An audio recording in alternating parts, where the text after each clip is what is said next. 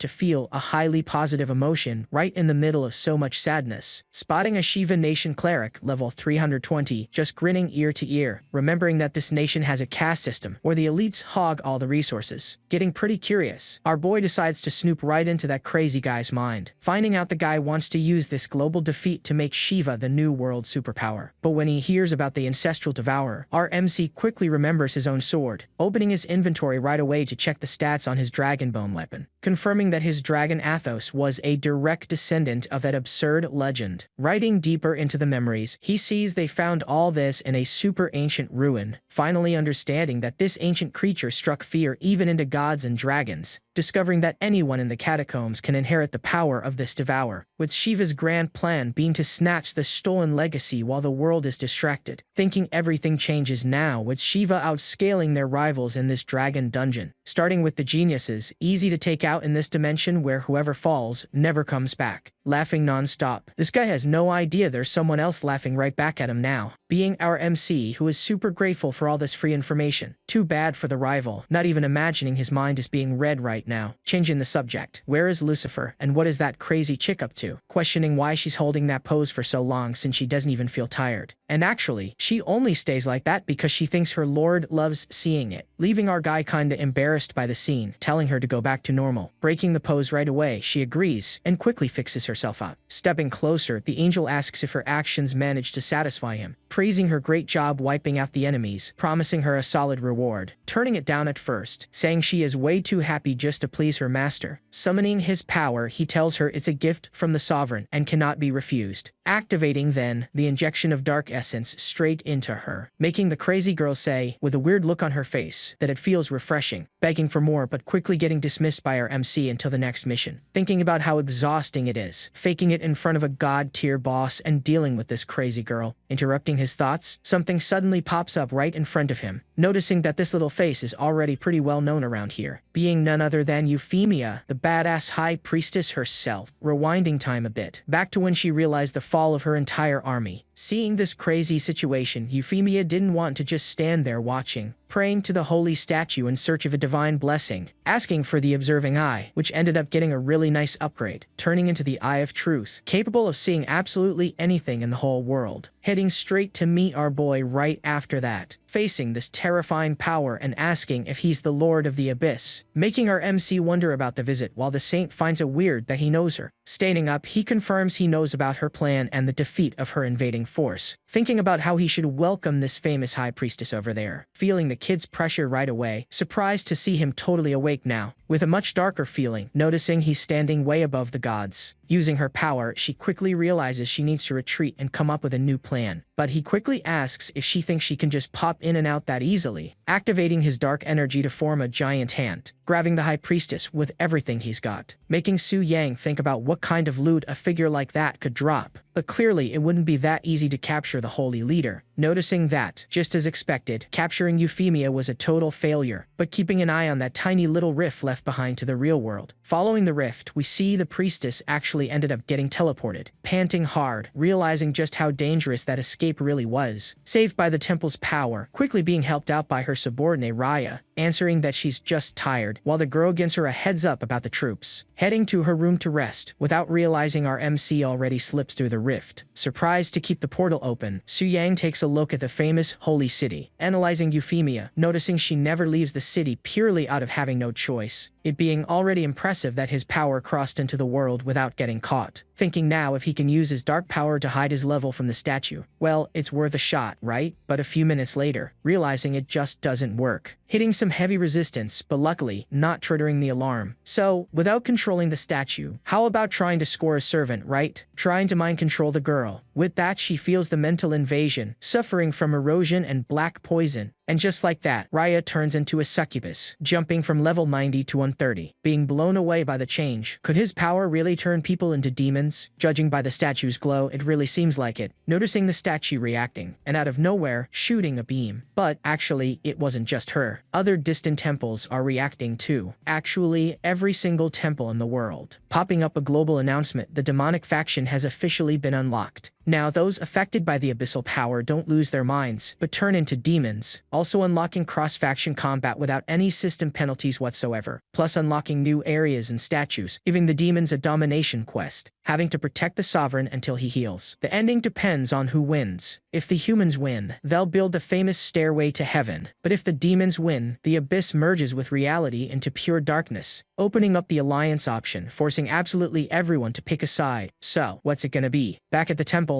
the crowd gets the news, thinking it's crazy to turn into a demon, but the leader warns that many would do anything for power. However, the allies trust in human weapons, totally confident they will win. Higher up, the folks are analyzing the situation. Discussing the chaos, Zhou Tai warns they can only try to calm down the holy city, questioning if the strongest warriors are really gonna turn down that offer. Zhou Tai fears they might accept it, since that would be the absolute worst-case scenario. Heading back to the holy city, our MC is totally blown away, unable to believe the direction this adventure took, knowing the global quest is almost impossible for humanity to beat. Because of that, many will give in to temptation and turn into demons for an easy level up, feeling through the soul seal that top warriors are already considering that trade. Plus, our boy can advance his class without leaving any tracks and super fast. But if he defeats his own sovereign, will he lose his abyssal authority? Hearing his doubt, the system explains that the title passes to whoever defeats him, meaning if you beat the boss, you take his place. And after that, the system would create a brand new, even stronger enemy. Grasping the gravity of it, wondering what kind of insane threat would spawn next. Cutting his train of thought, the priestess orders the intruder to be arrested, realizing he got caught running away like crazy. However, she warns him he won't get away with this, unleashing pure magic and destroying everything in her path. But our boy escapes just in time, vanishing from the guard's sight. Euphemia orders everyone back to their posts since he disappeared. Noticing the invading power felt a lot like the Abyssal Sovereign's own power, but our boy stays just laughing away, totally thrilled with his new succubus. Finding it all a bit weird, our guy tries to figure out what this different place is. Looking around, he realizes he's in a gigantic demonic city. Seeing his subjects, he notes they actually liked turning into demons to get stronger, ordering the first demonic priestess to step up and control this rowdy crowd. With that, our guy realizes it's going to be pretty tough to control so many strong abyss invaders, knowing the demonic temple needs a high priestess with absolute insane power. Thinking about that, our MC walks straight to the grand throne room, summoning the sin of envy right away to present herself before his call. Appearing quickly, the girl says she's ready to serve her sovereign, this being the famous Queen of Envy, better known as Livia, appointing the little fox as the very first high priestess to manage the whole temple. Opening the minimap later, he sees the base construction is flowing super fast, Zooming in, you can see the little fox making all the grunts haul bricks, with Raya sucking up to her and saying things moved fast since she arrived, leaving Livia all happy with the mission while Lucifer stands guard in the abyss. Just then, a system warning pops up about the red moon for the new high priestess. Getting totally confused, not understanding what the hell that blue screen in front of her was, asking a subordinate if he saw it, but the poor trembling guy says no. But the servant warns that this red moon usually shows up in 5-star quests. Thinking it comes from the statue, the girl decides to ask the Lord to understand it better. Trying to reach out for telepathy, she realizes the sneaky guy must have fallen asleep again, finding it all pretty confusing since every now and then the master just doesn't wake up. Changing the scene, let's now take a look at what's going down in the Holy City, where the big shots are holding yet another meeting with tension in the air, with the priestess thanking them for coming, but Augustus already asks to cut straight to the chase. Getting straight to the point, she begs that no one there joins the demon's side. With that, one of the warriors admits he almost gave in, since the quest seems impossible. Agreeing, Poker says that last beatdown really left everyone pretty shaken up. Trying to cheer them up, Carolina reminds them they still have the option to form an alliance, explaining that completing the alliance quest could open the gates in a really advantageous way. However, Tongzhan says that to get past Lucifer, they'll just have to ask the elven warriors for help, claiming that if they can defeat the strongest sin, they'll be able to take down the rest. And by gathering the reverse sin weapons, the owner of the other two will have to make a deal. Agreeing with the plan, Poker tells them to call the elves as fast as possible, asking them to chill. Euphemia lets them know she already contacted the Elven Kingdom beforehand, summoning a level 160 Elven Court Mage from the 6th transformation. Arriving with pure arrogance, he introduces himself as a son of the prestigious Lawrence family, making the knight whisper about how he thinks way too highly of himself for his level. Ignoring that, the saint thanks him for coming and asks what the queen's decision was, and the bastard just flirts, praising our priestess's beauty with a mocking tone, leaving the saint pretty uncomfortable with the snobby elf's totally pathetic attitude, making Augustus die of jealousy on the spot and almost jump at the preppy guy's throat. Soon the elf reveals that the queen agrees to help with the mission, but under a few conditions, demanding crystals, a monopoly over the dragon dungeon, and a search for Princess Lilith. Hearing those demands, Carolina realizes right away the huge problem with that deal, with Tongzhan also turning his nose up and not liking that idea one bit. However, unfortunately, Euphemia doesn't have a lot of choices right now, leaving the crowd so outraged that some even consider turning into demons to hunt elves, especially the guy from Shiva, who fears losing the Devourer's legacy in the catacombs. Slamming her staff hard on the ground, the saint tells everyone to calm down and stop the circus. With the envoy criticizing human morals, the priestess asks to review the demand, answering that Longxia, Sakura, Eagle, and Shiva have tamers and can already enter. Seeing that, the elf agrees, but demands that the black dragon tamer be handed over, slamming the table hard right then. Tongzhan gets outraged by the request, standing up and asking the reason for this demand just to harm Longxia. Denying it, the elf says the reason doesn't matter, leaving them to only accept it or not. Soon, the Eagle leader suggests sacrificing the kid to win the elves over as allies, and Attar agrees, saying Longxia should make this small sacrifice for the world, warning that refusing it would make the nation betray humanity and help the demons. Finding it all a malicious exaggeration, Carolina and Augustus notice Tang walking up to the leaders, coming face to face with the Eagle Nation boss without hiding the fury in his eyes, and, as expected, landing a solid punch right in the guy's face, sending the fool flying away with just a single hit. Quickly going after Atare after that, landing another solid blow and sinking the guy straight into the dirt, warning that Longxia will never let this bunch of trash lead the nation, telling Euphemia that Longxia takes full responsibility and agrees to sit this one out. But, having other problems to deal with right now, he simply turns his back and leaves. Complaining about the pain on the ground, the Eagle leader grumbles about the punch's power. Swearing revenge out loud, Ada refuses to take that humiliation quietly. Watching it all from afar, our MC realizes those 3 nations targeted him, finding that great since now all 3 of them can get a beating together, thinking that whoever disrespects the king deserves punishment, and that Tang's punch was weak, unleashing an absurd aura by accident, leaving his maid pretty worried. Hiding his aura right away, our boy says everything's fine and tells her to keep going, thinking he can't slip up out there, needing to be more careful so they don't notice, finding the elves' motive weird since they don't know about Lilith or the dead elf. Heading straight to Lilith's room later on to clear this whole story up, hearing from the elf that avenging the dead prince would be impossible, since his death actually helped, explaining that elves only care about power, being full of tricks behind the scenes, coming to the conclusion that their real target is the feared ancestral devourer, noticing that the elves want the dungeon's legacy all to themselves, avoiding any risks, showing their confidence in the plan, but our MC isn't gonna let this slide, letting her know they're demanding her return, making the girl shake her head no, promising to keep his word about not forcing her to go back, asking her not to cry. Knowing the royal family's bad intentions, he would never hand the elf over to them, thinking of a way to hide her identity since everyone already saw her face, having to deal with another much more urgent problem right now, getting a system warning about a new message from Tongzan, meeting the master at the gate right after, curious about the reason for the visit, hearing the old man ask him to chill before letting him know he's out of the dungeon, faking despair at the news while Tang explains the elf's demand, denying he agreed to hand over our MC, saying Lonshaw would never allow that, feeling touched by the old man's loyalty even already knowing the whole truth, promising a solid reward to make up for the kid being left out of the mission. Agreeing with everything, our MC says goodbye and tells the god of war to take care, feeling super hyped inside, just waiting for the big dungeon day. Meanwhile, over at the Sakura Nation's base, we see Makiko mentioning that the Black Dragon Tamer won't join in. Sad she won't see the guy, but a relief for her dragon who dodged the heavy fight. Now, over in the Shiva Nation, telling his nephew to use the tablet to suppress the dragons in the secret realm. Vijanyu agrees excitedly but regrets that the Black Dragon owner isn't coming along. One day passes, then, the folks mention that the 6 Elven Knights have arrived and look pretty strong. This is Prince Erich level 220 surprised by human progress, thinking they used cheap tricks, but making sure they'll soon end up with nothing. And one elf warns they don't need to rush to conquer everything. Soon enough his family is going to receive a massive amount of land, being able to enjoy all the wealth and the human population as much as they want. Smiling, the warrior can hardly wait to be the very first one to strike. Seeing that, the girls feel disappointed, wanting to stay far away from those elves, but her dad asks her to keep calm and not worry about it. Carolina warns the newbie that the main priority is always making it out alive. From afar, Vijanyu spots the elven group. His uncle thinks they fear Tongzan's power. With that, the little warrior says goodbye to his uncle, saying he needs to go. Already up in the air, a cocky elf shows up asking Makiko to team up, but the girl turns him down flat and heads straight into the portal, thinking about the perk of stealing all 6 dragons, getting super hyped by the idea. But out of nowhere, a massive explosion goes off. Down on the ground, they realize the forbidden spell wiped out several elves. Looking up, not understanding what that crazy guy is even doing. And up close, we see it's Augustus, the elite warrior, and there's the old geezer, totally out of his mind, attacking everyone without an ounce of mercy, but he's being mind-controlled by our MC using Lucifer's skill, praising the old man's strength, but letting him know it's their turn now, ordering Athos to push forward and unleash his true power, devouring absolutely everything that gets in his way. And even though they tell Augustus to stop, the old man keeps attacking. With that, the Sakura leader asks if Augustus has completely lost his mind, calling out his ally to stand up so they can stop the old guy together. Except his buddy isn't in his right mind either, charging straight at the leader who quickly notices his ally's corruption. But soon the Sakura boss also gets corrupted by our MC's forced command. And then, total chaos and an all-out brawl take over the place, with allies trading brutal punches non-stop, stuck in this intense fight for quite a while. Knowing the mind control only lasts a minute, our boy focuses on getting away fast. And finally, the mind control over Augustus wears off. Looking around, not having a clue about what just happened, seeing the total disaster with barely anyone surviving besides the 3 of them, the Sakura leader questions why they lost control over their own bodies, and the other warrior is absolutely sure they were manipulated, feeling that someone incredibly powerful controlled them from the shadows. Who could it be? Shortly after, already in a much safer spot, Augustus says that during the fight, he saw a black dragon enter the secret realm, confirming the suspicion but ruling out Tongzan, who wouldn't use mind control. So, the secure leader suspects our main guy, but his ally thinks it's crazy since the kid wouldn't have the power to dominate 3 warriors. Reflecting on it, Augustus notes weird things keep happening in this crusade against the Abyss. However, they need to act since the defeated elf guards will revive and start a conflict. So, unable to capture Su Yang, they decide to contact the Royal Elven Court first. Changing scenes, the group finally arrives at the Dragon Spirit Realm. Looking at her spooked dragon, Makiko asks if he's really that scared. Noticing the same thing, they guess the Ancestral Devourer's presence is causing this panic. Just then, a guy shows up, inviting Makiko to hop onto his much safer dragon. Thinking it's insane, Eric can't believe the guy is flirting with the girl at a time like this. Ignoring the danger, the young man shows off an ancestral tooth capable of calming these beasts, when in reality, the humans can just use a simple artifact to control everything. But before anyone can act, a loud familiar roar echoes across the whole place, sounding exactly like the fury of the feared black dragon. Now with our MC ready to strike, the video pauses, waiting for part 5. Viginil doesn't get his green dragon's fear and why the stone failed. With that, the elf gets confused, since the black dragon couldn't even enter the place. Henry quickly grumbles that humans are a despicable and totally untrustworthy race. Then, someone warns that the dragons are panicking and can't even fight. Noticing that without his dragon, our MC is just at the 4th transformation and easy to beat. Charging in with everything, they follow Prince Henry's orders into battle, but our boy just swings his blade and sends everyone straight to the grave. Soon the system calls out the eliminations over level 147, dropping XP, leaving the creep and the prince shocked, since our MC beat 4 guys with a single strike. Realizing how dangerous Su Yang is, the prince decides to play his best trump card. However, before he can even do a thing, he gets caught by the Beelzebub skill. Screaming in despair, the creep tells everyone to run far away from the kid, but before he can run, he also takes a direct hit from the giant glove. And guess where this guy ends up? To his bad luck, right in front of our main guy. Without an ounce of mercy, Su Yang steps on his face and stops him from talking, making it clear he'll return the attack in full no matter who it is. With that said, our MC starts giving the creep a little beatdown. From afar, the elves respawn and already come back looking for trouble with our boy. Except this time around, they come in shooting fireballs everywhere, thinking that, with that barrage, the enemy was finally defeated. Meanwhile, Makiko and the redhead try to figure out what happened to the dragons. Seeing they're aggressive, they realize it's a mental spell with side effects. In the meantime, a dragon charges forward at top speed right behind them. Laughing hard, the prince wants to see if our MC is going to keep playing the tough guy. But he didn't expect that. Right at the attack spot, a purple lightning bolt would strike the sky, hitting the prince once again, leaving the elves confused and falling back too scared to get too close, being way too late since Athos already charged straight at the 4 enemies. After that, our boy pushes forward with the elven prince still trapped in his skill. Henry even asks where they're going, and our MC says he's going to eliminate the threat, staying super quiet. The girls find that whole scene pretty terrifying. Meanwhile, Viginil stays hidden along with his dragon that's trembling in fear. Doubting that Su Yang is human, he decides an ambush is the best option. Shortly after, at the respawn tower, respawning scared from losing levels, the elves decide to stop fighting. Pulling out a portal scroll, the creep tries to open a route to the city. Too bad the plan fails right away, and the item gets sliced in half, and a voice asks if they were leaving without asking for permission. It's clearly Su Yang, who went there to wipe the guys out once and for all. Throwing the trapped prince on the ground, the kid warns it's impossible to get him out. Desperate, the creep begs to talk, offering whatever he wants. But Athos arrives crushing everything, and our MC warns he might want his life. Looking at his defeated team again, he freezes when our MC asks if he's scared. Dropping to his knees, he admits his mistake and begs for mercy, but the kid says it's too late. Knowing how elves are, our MC is asked if he was the one who made Akari disappear. Answering that it doesn't matter, he promises to wipe them all out until their levels hit 0. And just like that, finally making them all rest in peace forever. Getting attacked, the elf still tries to say the two races should be allies. But our boy doesn't care about that and, along with Athos, finishes everyone off. Trying to save himself, the guy warns that humanity will be doomed without him. But our MC says he doesn't care, since they can't even beat a world boss. With that, he warns that they will all head to the abyss. Soon the system screen shows the elves dropping to level 1, sleeping forever. Turning back, the kid warns only the prince is left. Outraged, the prince calls him a coward, demanding a fair fight with no tricks. Letting the elf go, our main guy tells him to just bring it on. Quickly, the enemy summons his sword and triggers the storm enchantment, jumping into the sky right after, firing off several wind slashes, all to make sure he would wipe the kid out once and for all, even using his ultimate annihilation technique, truly believing his target would never make it out of that attack alive. But Su Yang walks out of the smoke with 90% health, praising the strike. Shocked by the 10% damage, the elf says the human is a monster, thinking that in reality he could only be some massive boss. From then on, the prince takes a beating until he drops from level 220 to 180, until he gets eliminated. Watching it all in hiding, the Shiva noble realizes the ambush was a terrible idea. But before he can run away, our main guy pops up right in front of him. So, things only get worse for the poor guy, taking a beating from the kid until he completely disappears. With that, the girls arrive asking why he wiped out the noble, explaining that the Shiva nation planned to take them out, so he acted first. also warning them to be careful since that realm hid a lot of dangers. Taking off right after on his dragon, saying goodbye to the girls. Flying to the sky, the kid starts calculating his loot, scoring about 30 million experience in several items he didn't need right now. Noticing his sword stats went up to 5,500, which frustrates him, until seeing the system warning requiring a radiant dragon to hit 20,000 power. Culling out the Dragon Slayer's heart, he confirms who the item's original owner was, glowing brightly to point the way toward the ancestral devourer. However, the thick fog totally messes with the kid's vision, relying only on the heart's light as a guide in that dangerous place. Finally stepping out of the fog, he comes face to face with his target, seeing the devourer's colossal shape, making the giant Athos look absolutely tiny. Hyped just imagining the divine power of the nameless warrior who defeated that beast. Hearing Athos roar loudly, our MC asks if he's feeling the adrenaline too, ready to witness the birth of a brand new legend. But all of a sudden, the black dragon starts losing control in the air, suffering a flight restriction and landing harshly in the middle of the thick fog. Looking at the devourer's arm, he wonders if he needs to climb it for some ritual. With that, a dragon eye pops up in the dark, catching his attention, being the 7 bone dragons that he had already defeated before. Quickly, the undead beast charged straight at the kid, blocking everything with ease, handling that possible test pretty well, being totally sure he passed that without even breaking a sweat, slicing and taking out every single dragon with zero mercy. However, the creatures just pieced themselves back together since they're already dead, keeping his cool since he'd just keep attacking until the game was over. Until, after a while, the final enemy finally goes down, forming a literal mountain of bones right next to Athos. Taking a deep breath, Xu Yang admits he doesn't get the test, but is relieved it's over. Now, the next step is to keep climbing all the way to the mountain's peak. Running along the path, our MC quickly notices some really weird fog. Quickly, he manages to dodge the danger at the very last second, but almost ends up falling straight off the cliff. Except the kid forgot one very important detail in all that mess. With that, Athos got left behind, taking a direct hit from the attack. Looking ahead, he sees a mysterious figure floating straight towards him. Normally, anyone would be scared to death at a time like this, but our MC just smiles, realizing the surprises just keep on coming. Attacking fast, the shadow tries to take down our main guy, who dodges easily. And of course, the creature isn't happy about that at all, throwing several strikes in a row, but the kid manages to escape them all. Finding an opening, our MC doesn't waste time and charges right in. Analyzing the situation, he notes the strike looked just like the ancestral devourers. Summoning his strength, he decides it doesn't even matter anymore. Furious about losing his dragon, Xu Yang promises to destroy that enemy. But all of a sudden, the shadow talks about flames and ranking tests. Taking a good look, the kid sees Athos regenerating and hopes his partner holds on. Questioning the enemy, he asks if it's the warrior, but the shadow fires back. Answering with pride, the young man says he's Xu Yang, but ends up ignored. Confused by the repetition, our MC wonders if the creature figured out his secret. Brushing off the idea, he finds it weird seeing the enemy pull out a mysterious sword. Being super fast, the shadow quickly appears right in front of our kid, and without hesitating, shoves the blade straight into our main guy. Staggering from the impact, he ends up dropping to his knees. Oddly enough, the pain doesn't come, and his health bar barely drops. Surprised, the shadow wonders if the failure means the kid is someone greater. Cutting the chatter, our MC jumps into the fight, not getting a thing, but super focused. Quickly, the creature manages to dodge the charge, and right after, launches a powerful counterattack. Keeping up the pressure, Xu Yang attacks head-on, but the enemy blocks it all. Wanting to finish the duel, the shadow pulls off a backslip, coming down with the sword aimed straight at our hero's face. Amazingly, Xu Yang bites the blade with insane strength, stopping the strike with his teeth. Taking advantage of the gap, he lands a solid hit on the shadow, knocking it straight backward. Smiling confidently, the kid says his bite got way better after gaining power. Right then, from the middle of a settling dust, emerging from the smoke, the rival proves that beating a legend won't be so easy. Even so, without his weapon, the rival's power dropped, making victory much closer. But the fight gets cut short when the creature simply sits on the ground. Slowly fading away, the mysterious being mutters that he finally understands everything. Soon after, he undoes his magic bond and entrusts the powerful sword to the boy, transferring the weapon's connection directly to Xu Yang. Before vanishing completely, the hero leaves one last tip on how to beat Chloris. Totally confused, the MC tries to guess who this new legendary target could be. Cutting his thoughts short, the system screen pops up to scan the new sword. Showing very little data, it just reveals it as a transcendent tier weapon. Curious about its mysteries, the kid tries to figure out this item's abilities. Rating the details, he spots that the hidden attack holds 152 charges. Curious, the MC decides to test it out and pulls out a blood moon crystal. or better yet, a red moon crystal. Binding the item, the charge goes up to 153, costing 1 per use. Interrupting his thoughts, a loud roar echoes, revealing his partner's presence. With that, Athos finally finishes up and receives his power inheritance. Looking closely, the kid notices the dragon gain flames that raise the undead. Thinking back, he feels his pet can already be called the Lord of Death. Funnily enough, the previously defeated dragons now return as Athos's servants. Imagining the future, the MC realizes he could build an invincible army, but the revived creatures have a red number on their heads, which is pretty suspicious. Wasting no time, the main guy activates the correction and shoots one of the dragons. Instantly, the beast is completely wiped out on the spot. The system quickly warns about the infection, but the charge drops to 151. Putting it together, the head number meant how many stones the attack would cost. Utterly impressed, he sees the weapon reset the count and block any healing. Thinking of the ancient warrior, the kid wonders why the strike failed against him. Trying to ask the system about it, he just gets left completely hanging. Happy with his insane loot, the kid decides it's best to get out of there. Meeting up with the girls, he announces the realm is cleared and they can all go home. But just to be safe, he asks them to keep what happened here a total secret. Makiko promises they won't say a word, while the pets all bow down to Athos. All flustered, the girl says she trusts him and would really love to chat more. Looking kinda confused, the main guy totally misses the hint. Stepping into the portal, Makiko says goodbye and tells him she'll catch him later. Smiling, the MC finds her attitude pretty interesting and feels relieved. With those two gone, he checks out the situation outside and realizes he needs a plan. Deducing the faction rules, he figures out that the tables could easily turn. Wanting to test his theory, he asks the system to activate his new compatibility. Dropping into his territory, he notices the demonic abyss is way more alive and bustling. Then, the system alerts him the barrier is down so demons can finally leave the abyss. To confirm his theory, he summons Lucifer to test out the portal's travel limits. Right after the Queen of Sin shows up, fully ready to serve her master. Asking about the exit, he tells her to go ahead and test crossing the magic portal. Switching scenes, we see a portal popping up right in the northern Siberian plains. Shivering from the cold, the local soldiers complain about the temperatures below 30 degrees. Suddenly, Lucifer steps right through the rift, noticing her power got a bit nerfed. Freaking out, the humans totally panic seeing a demon out in the normal world. But things spiral out of control before they can even call for backup. In a flash, the queen takes out both guards without breaking a single sweat. With the job done, she just casually walks right back through the portal. Having finished the main goal, she decides to report her findings to her master. Back with her master, she reports that sins can cross over, but they lose some power. Even weakened, her strength is still more than enough to crush anyone. Pushing his luck, the kid orders her to head into the human world and wipe out their rivals. On top of that, he tells her to safely bring his human disguise over to this side, leaving his servants super confused by the request. We jump back in time a little. Outside, Augusto confronts Tangjian about Su Yang entering the magic portal. Defending his nation, the warrior swears he has no idea what caused all this chaos. Right then, an elf general threatens to lock up the main guy the second he steps out. Firing back at the insult, Tangjian warns the elves they'll have to go through him first. Suddenly, Verlia and Makiko pop back out, totally clueless about why everyone's so tense. Augusto quickly asks where Su Yang is and why the elves didn't come back with them. Trying to explain, Verlia gets cut off by Makiko, who makes up a story about getting separated. Lying through her teeth, she claims they found nothing and just ran for the portal to survive. Sighing heavily, Augusto bums out that the girls didn't manage to find any loot in there. Super suspicious, the elf general finds it weird that the others haven't shown up yet. He quickly grabs the girls, demanding to drag them off for a hardcore interrogation. But Augusto steps in right away, telling them the elves can't just act like that. Pissed off, the elf threatens to break the alliance if the princes got hurt. Taking a smile, Amino tells everyone to chill so they don't screw up the global mission, arguing that without the Elven Alliance, beating the original sin would be literally impossible. Liking his vibe, the general praises the Shiva noble while everyone else stays skeptical. Suddenly, a magical rift starts ripping open right in the middle of all the chaos. Sensing a heavy presence, Augusto already has a pretty good guess who's coming out. Fooling everyone, it isn't our MC stepping through the portal right now. It's actually Lucifer, the mighty sin of pride, walking straight out of the abyss. Noticing a weaker aura, the veteran quickly fires up his level detection spell. He realizes the demon dropped down to the demigod tier with hidden stats. Putting their fight on hold, the elf suggests they all team up against this new threat. Agreeing with the plan, Augusto tells Tangjian to take the front line in the fight. telling the others to focus on buffing the fighters so they actually stand a chance. Getting the plan, the group starts spamming a bunch of support spells on the two of them. Gearing up to attack, the old guy triggers his badass thunder transformation, while Tang Zhan quickly powers up his devastating annihilation technique. Attacking together, the fighters charge straight at the Demon Queen with everything they've got. Surprisingly, their combo rush actually manages to hit the enemy dead-on, doing a tiny bit of damage that shocks the villain, while Augusto celebrates the hit, but the human's nerve leaves Lucifer completely pissed off. Triggering her shadow domain, she drags in and debuffs everyone within a 500-meter radius. Getting dragged in, Augusto tries to figure out why 3 people weren't affected at all, wondering how the hell they ended up completely immune to the villain's spell. Right then, with everyone trapped in the domain, a mysterious portal pops up right behind the trio, bringing the MC back, who arrives already mind-controlling Tang Zhan, totally confused by the situation and not getting the kid's commands. Forced to obey, the warrior grabs both girls and quickly flees the scene, buying time with this planned escape so he can finish his pending business. Coming back from the domain, Lucifer recognizes the rep, thinking he's pretty weak. Getting right up close to our boy to get a better read on the situation. Mocking his strength, the servant calls him an ant, which gets a smile from the hero. Cutting off her arrogance, he quickly orders her to go fetch someone important. Obeying right away, the demon feels the monarch's true aura and senses the danger. Switching scenes, the view focuses right on our MC's peaceful mansion, showing Lilith chilling and singing softly as she walks down the halls, until a giant shadow darkens the whole place in a super creepy way, getting a massive jump scare that Elf can't even believe her own eyes. With no time to think, a giant hand just snatches the girl without any warning. Getting dragged to the portal, the princess wonders why this surprise attack happened. Totally chill, Su Yang also heads straight toward the rift, vanishing completely, leaving everything behind without leaving a single trace. Right after that, everyone who got wiped out mysteriously starts respawning. Frustrated, Augusto mourns their failure, and Tokugawa agrees that fight was just impossible. Jumping up out of nowhere, Augusto asks if anyone saw Tang Zhan around, but they all just shake their heads, confirming nobody saw the warrior. Remembering the black hole, Amino points out the villain didn't even attack Tang Zhan. Confused, Augusto demands answers, and the noble warns he's got a pretty creepy theory, suggesting that Tang Zhan and Longxia might have teamed up with demons and betrayed everyone. Shutting that down instantly, Augusto defends his friend, swearing he'd never do anything like that. Pushing it, Amino says, friendship doesn't just erase what everyone literally saw happen right there. Soon after, a down soldier actually confirms that Lucifer didn't attack the warrior. Putting the pieces together, the noble accuses Su Yang of using demonic powers to enter the realm. Thinking it over, Augusto admits that mind control demands a crazy high level of power. Cutting in, Tokugawa reminds them that Makiko and Verlia also made it out of the rift unharmed. Realizing his screw-up, Amino swallows hard because he totally forgot about the 2 girls. Covering it up, he claims Tang Zhan must have kidnapped the girls purely out of greed. Focused on taking down his rival, the noble tries turning everyone against the strongest warrior, and he keeps spewing poison, pushing the idea that Longxia's hero is acting super sus. But right in the middle of this whole rant, a really familiar figure suddenly pops up. Coming in hot, Tang Zhan lands a direct punch right in the gossiper's face. Furious, the hero threatens to put the noble in the dirt if he keeps dragging his name. Stepping in fast, Augusto demands some answers from his friend about vanishing in the enemy's domain. Not backing down at all, the warrior suggests heading to the holy city to prove the truth. Backing the hero up, Makiko admits he actually looked like he was being mind-controlled for a sec. Seeing how chill he is, the leaders rule out treason and start getting suspicious of Su Yang. But they quickly change their minds, figuring it's impossible for such a weak kid to help the Abyss. Getting to the holy city, Augusto decides to leave the final judgment up to the priestess. Questioning the 4 of them, Euphemia asks if they swear they have 0 ties with the demons. Passing the test, Tang Zhan answers firmly, since he doesn't remember a thing while under control. Confirming their innocence, the priestess decides to switch focus over to the other witnesses. Glaring at the girls, she strictly asks if everything they just said is the absolute truth. Seeing the light flicker, the 2 realize they're going to be forced to snitch on our MC. Getting a massive scolding from their tutors, the girls end up in a super awkward spot. Intrigued by the mystery, the war god goes right back to suspecting Su Yang's involvement. Remembering the kid's clean record, he finds it super weird since the guy never acted like a villain. Thinking of the worst, he wonders what he'll do if the MC's tied to the Abyss is actually real. Warning them about the dangers of lying, Euphemia suggests heading to the confession room. Looking for a low-key way out, the girls agree it's best to spill everything in private. Right after that, they accept the priestess's offer loud and clear for everyone to hear. But as they walk to the room, the 2 of them shoot a pretty sus glare over at Amino. After exactly 10 minutes go by, the holy leader finally steps back into the main hall. Already pointing her weapon, she accuses the noble of plotting against the nation and ordering massacres. Left totally speechless, Amino tries to figure out how she uncovered his dirty little plans. Spilling everything, she explains the girls told her how Su Yang exposed his evil plan. Pressing for answers, everyone is left in total shock by the MC's ridiculous strength. Shamelessly denying it, the ball of light turns off right away, proving the noble's lying. Condemning the traitor, Euphemia grants Tanzan the right to execute him for his crime. Stepping up furiously, the hero finds the attempt to frame the young kid totally disgusting. Trying to save his own skin, Amino swears he has no demon ties and blames the MC for the deaths. Cutting off his excuse, Tanzan lands a brutal punch to his ribs, sending the guy flying. Getting launched with some serious force, the villain crashes right outside the Great Hall. Making things way easier, the respawn point is right there, saving them the trouble of searching. Coming in with everything he's got, Tanzan lands a direct blow right to his chest, knocking the enemy out cold right on the spot, sending his rival straight to prison to wait for his final judgment. But honestly, it'd be way better to see the villain beaten once and for all. As he gets dragged away, the villain knows there's only one way to save his kingdom. In his mind, he warns his brother to tell the elves everything and team up with the Abyss. Except the scumbag has no clue our MC is currently listening to all his thoughts. After all, there's no way to guess that the kid is the actual owner of the Abyss. With this new alliance, Xu Yang is going to be able to manipulate everyone and walk away scot-free. Thinking about the elves, the kid remembers that most of them are super arrogant anyway, promising himself that once he becomes a divine sovereign, he'll put them all in their place. Chilling on the statue, the hero decides it's finally time for him to level up. Nearby, Livia seriously questions her master's choice of such a weak representative. Cutting off her complaints, Xu Yang warns her she just needs to follow his orders. Obviously, the Queen of Envy doesn't like that sharp comeback one bit, but since she can't talk back to her master, she agrees to keep working with the kid. Moving forward, our level 100 MC is out to get his 5th transformation. Spotting a familiar system layout, he realizes he can actually become a VIP member here. Thinking ahead, he decides to force the demons to start grinding out 5-star missions, hoping they'll face off against the Blood Moon and score some rare crystals. Charging a toll as their sovereign, he's gonna force everyone to hand over their loot, stocking up on ammo for the Crimson Sword so he can wipe out god-level threats. Focusing on his mission, the guy needs to defeat a bunch of different enemy types. Knowing that short missions are usually the hardest, this challenge is going to be pretty tough. Even so, he stays super confident in his strength to clear it all out in a flash. Switching scenes, we see the Ganges temple located right in the Shiva kingdom. Over there, Amino paces back and forth, super anxious because of the lack of news, totally believing his son's new power is going to make their whole nation practically unbeatable. Suddenly, an emergency notification totally interrupts his thoughts. Reading the message, he finds out his son messed up and ended up losing his life. Shaking like crazy, the leader refuses to accept a prodigy lost to someone so weak. Taking a deep breath, he knows the truth leaked out and his brother is also in danger. Left with no way out, the noble decides to team up with the Abyss to avenge his own son. Justifying his betrayal, he blames the circumstances for his awful decision. Heading right back to the imposing holy city, Euphemia announces the traitor's arrest and shifts focus back to Su Yang's trial. Finding it all totally absurd, Augusto doubts the kid beat such strong enemies. Wanting to understand better, the veteran asks the girls for more combat details. Explaining the scene, Ferlia talks about some weird mind control ability. Analyzing the story, Poker thinks a low-level tamer having that much power is impossible. Agreeing with that logic, Augusto suspects the kid is hiding his real strength. Defending the hero, Tangjian reminds them he only struck back at the enemy's attacks. Killing the mood, Tokugawa warns that the elves won't buy that cheap excuse. Agreeing with the warning, they all know the proud race will definitely seek revenge. Interrupting the meeting, a guard rushes in carrying some terrible news. Worried by the sudden scare, the priestess quickly asks the reason for all to panic. Hearing the urgent message, Euphemia slams her staff and pauses the meeting right away, revealing that the traitor noble convinced his brother to join the demons. Shifting focus, we see one of the Abyss entrances right near the Shiva kingdom, showing Amino completely out of control, just attacking everyone in the area. Accepting the demon side as his only way out, he plans to buff his people and get revenge. Soon after, a subordinate suddenly shows up, calling out for leader Amino, reporting that 200,000 people have already been successfully moved to the new side. But Araaztur arrives, warning that the Advancement Temple is attacking and capturing allies. Left completely shocked by this terrible surprise news. Asking about the escape, he finds out only 70% of the elite managed to cross over. Taking the loss, Amino saves the elite and leaves the lower castes behind to hold the line. Even knowing they won't last very long, those sacrifices are totally necessary, promising himself that one day he'll come back to take revenge on all of his enemies. Falling back for now now into the freezing depths of the abyss, finally arriving at the 20th layer of that gloomy place. With that, the people of Shiva hit the territory and start digging their new forms, happily chatting about the 4 to 6% stat boost everyone just got. Joking around, they wonder if the demon city has any pretty girls. Cutting the chat short, mysterious footsteps suddenly echo straight out of the shadows. Freaked out seeing a human there, they ask who it is, but the MC just plays mysterious. Having zero patience for games, one of the guys just blasts a magic attack with everything he's got, causing a massive explosion right on top of our main guy. Being completely useless, the strike does nothing, and the kid introduces himself as the local guide. Super confused, the newbie demons can't figure out how a human could be the guide. Explaining calmly, the kid says he's the first ally of the Abyss, scoring this mission. Falling for the lie, the group agrees and starts following right behind the main guy. Showing them around, he points out the holy city and the statue used for respawning. Liking the vibe, one of the newbies asks which human nation the kid came from. Smirking, the main guy casually replies that he originally came from Lanxia. Hyped by the answer, another demon asks if local rules ban fighting. Confirming the doubt, the MC warns that attacking inside the city brings some heavy penalties. Getting the warning, the newbie asks if the outside area has those rules too. Clearing that up, the hero confirms there are no rules outside and the strong hunt without mercy. Pumping up the newbie, that was exactly the answer he was hoping to hear. Finding his attitude kinda weird, a newbie spots the MC drawing his weapon and asks why. Staying totally chill, the main guy says he's just getting ready to slaughter the pigs. Getting a massive scare, the group tries to react and actually say something, but it's way too late, as the kid's blade starts slicing everyone up without any mercy. Furious, their leader yells about the surprise attack and orders everyone to strike back hard. Lacking speed, the counterattack completely fails and they're all quickly wiped out. Respawning, a newbie calls the hero crazy and reminds him about the city's punishment rule. Mocking the whole situation, Su Yang makes it very clear that he's the one making the rules here. Going fully savage, our main guy starts a literal massacre right on the spot. Respawning again, one of the demons tells everyone to run and warn Father Amino. Blocking their escape, the MC pops up in the sky and warns them that since they came, they're not leaving. Starting up another brutal beatdown session without breaking a sweat. Updating the system, the mission confirms that the 5 elite demons have already gone down. Satisfied, the kid notices the people of Shiva will be absolutely perfect to finish his mission. Watching everything from afar, a mysterious figure follows the MC as he walks away. Since it's Livia, the sin of envy, she's completely shocked by the young human's insane strength. After some time passes, Su Yang heads back to the 20th floor of the Abyss. Finishing up the task, he wipes out 5 more demons, hitting the 10 requested monsters, leaving just the 10 human targets left to clear everything out completely. Deciding to level up, he plans to hunt down the human priests who haven't turned yet. But if they get wiped out, they'll just respawn at the Shiva temple and snitch on the kid. Time to just camp out. Knowing Livia was watching everything closely, he quickly calls her out. With that, the little fox congratulates the MC for sensing her and asks what he wants. Giving a smirk, Su Yang uses his authority and orders the creation of a brand new mission, sending the demons upstairs to wipe out any Shiva lords who are 5 stars or higher. Right on the spot, Livia gets a pretty massive scare. But since she can't talk back to the rep, she swallows her pride and just goes along with it. Soon after, the entire city gets the new notification. A bit later, the demons start their sweep, totally ignoring any of the nobles crying. Meanwhile, over at the Shiva Reincarnation Temple, complaining endlessly about the attacks, the nobles dread how hard breaking that blockade will be. So they suggest using lower-class civilians as meat shields, showing their true scumbag colors. But before they can even put that dirty plan into action, they all quickly get sent straight to the afterlife in one go. All thanks to the MC, who loses any guilt realizing he just did humanity a massive favor. And right after getting wiped out, the targets respawn on the spot, already trying to run in a panic. But it's totally useless since an hour later the advancement mission is fully complete, unlocking a brand new hidden mission right by surprise, demanding he defeats the floor's 60 boss totally solo to grab the power of Wrath. Thinking it over, the kid wonders if he can actually swap this power for the Supreme Kings. For that, he first needs to find the Abyssal Roar, a minor boss hiding between the floors, finally reaching the 60th layer. Just chilling and walking with the Black Dragon Athos, scaring away all the demons on the path, until he comes face to face with his big target, being the Abyssal Roar, a massive level 150 demon. With that, the beast mocks the human's audacity for showing up to fight totally solo, but the kid tells him to cut the chatter, warning him he's in a pretty big hurry. Roaring with pure hate, the monster calls the MC arrogant and charges at him with everything, but we already know exactly how this is gonna go down. 5 minutes later, the beast is already face-planted on the ground, totally humiliated.